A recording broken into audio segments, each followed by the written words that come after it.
Proclamation आणि government resolution मध्ये सरळ सरळ तुम्ही म्हणताय की मराठा समाजास जात प्रमाणपत्र मिळण्याच्या कामामध्ये सुलभता निर्माण व्हावी म्हणून तुम्ही बोलताय, GR पारित करताय.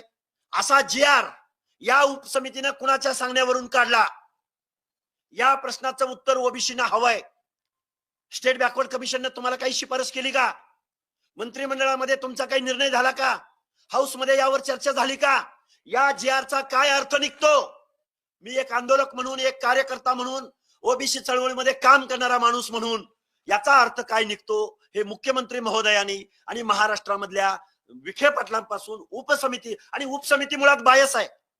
या उपसमितीवरती आरक्षणाचं धोरण माहित असलेला एकही मंत्री, त्याचा ABCD सुद्धा माहित नसलेला माणूस त्या उपसमितीमध्ये नव्हता. हा बायस आहे. हा ओबीसी, ही उपसमिती ओबीसी आरक्षणाचा आरक्षण संपवणारी ही उपसमिती आहे.